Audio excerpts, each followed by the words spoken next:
선생님이 우리를 기다리신다. 피아쌤의 임용도전. 이번에 소개할 문항을 처음 보는 수험생은 무척 당황했으리라 예상합니다. 문항 구조가 대단히 복잡하여 고난도 문항이라 오해했을 가능성이 매우 높습니다. 하지만 노동시장의 수요 독점이라는 사실만 파악하면 쉽게 접근할 수 있는 문항입니다. 그리고 출제자가 제시문에서 사실상 정답에 가까운 힌트를 제공하고 있기 때문에 더 쉽게 답안을 작성할 수 있었으리라 예상합니다. 노동시장에서 수요 독점 상황을 간략히 설명하기 위해 다음과 같이 가정하겠습니다. 시장에는 오직 하나의 기업만 존재합니다. 이 기업은 노동이라는 단일 생산 요소만을 투입하여 생산활동을 하고 있습니다. 노동에 대한 수요 독점 기업은 추가 고용으로 얻는 수입, 즉 노동의 한계 생산물 가치와 추가 고용으로 인해 부담해야 할 비용, 즉 노동의 한계 요소 비용이 같아지는 지점에서 고용량을 결정하는 것이 합리적입니다. 수요 독점 시장에서 생산 요소 L에 대한 수요 곡선은 L의 한계 생산물 가치를 통해 도출할 수 있습니다. 한계 생산물의 가치는 한계 생산량에 가격을 곱한 값이며 그림과 같이 음의 기울기로 나타납니다. 한계 생산물의 가치가 음의 기울기를 보여주는 것은 한계 생산 체감의 원리에 따른 것입니다. 그리고 합리적인 기업이라면 임금과 한계 생산물의 가치가 일치하는 수준에서 고용량을 결정합니다. 따라서 임금과 한계 생산물의 가치를 치환하면 생산 요소 L에 대한 수요 곡선이 됩니다. 이제 생산 요소 L의 한계 요소 비용에 대해 살펴보겠습니다. 그림은 우상향하는 L의 공급 곡선입니다. 이것을 기업 입장에서 보면 생산 요소 L의 고용에 따른 평균 요소 비용이라 볼 수 있습니다. 한계 요소 비용 곡선을 그림으로 나타내면 평균 요소 비용 곡선 위에, 즉 L의 공급 곡선 위에 존재합니다. 이것은 독점 시장에서 한계 수익 곡선이 수요 곡선 아래에 존재하는 것과 마찬가지 원리입니다.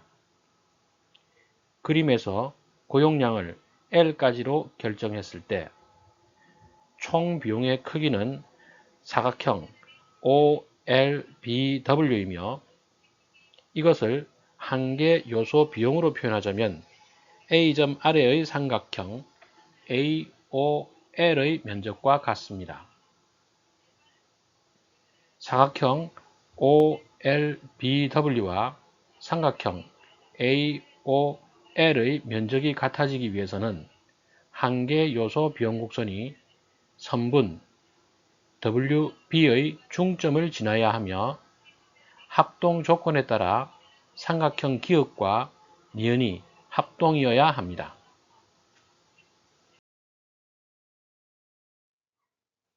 그림은 수요 독점 시장의 노동 공급 곡선과 노동의 한계 요소 비용, 그리고 노동의 한계 생산물 가치를 나타내고 있습니다.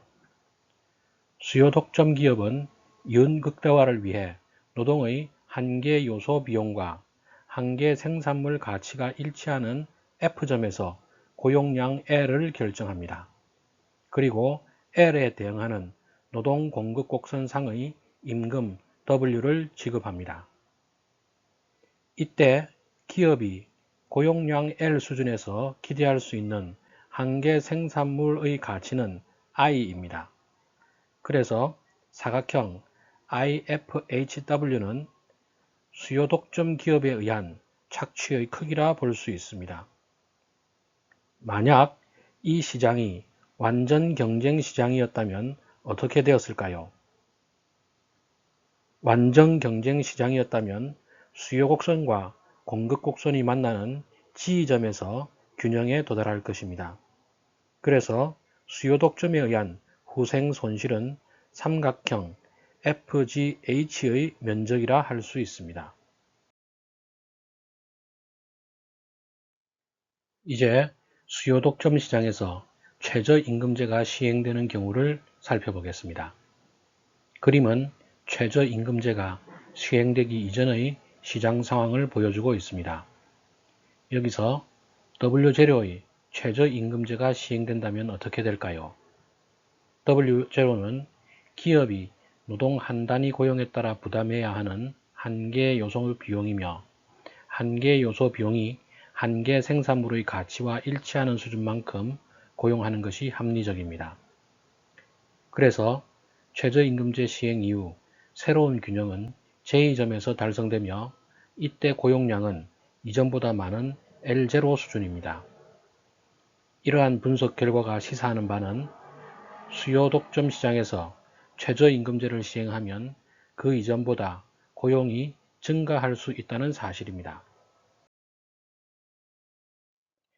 화면에 제시된 그림은 제시문에 주어진 자료를 활용하여 임금과 노동량을 계산한 결과입니다. 수요 독점 기업은 노동의 한계 요소 비용 MEL과 노동의 한계 생산물 가치 MRPL이 일치하는 지점에서 고용량을 결정합니다. 최저임금제 도입 이전이라면 1,500 단위의 노동을 고용하고 7.5유로의 임금을 지불함으로써 임금 지불 총액은 11,250유로가 됩니다. 10유로의 최저임금제가 도입되면 고용량은 2,000 단위로 증가하고 임금 지불 총액은 2만 유로가 됩니다.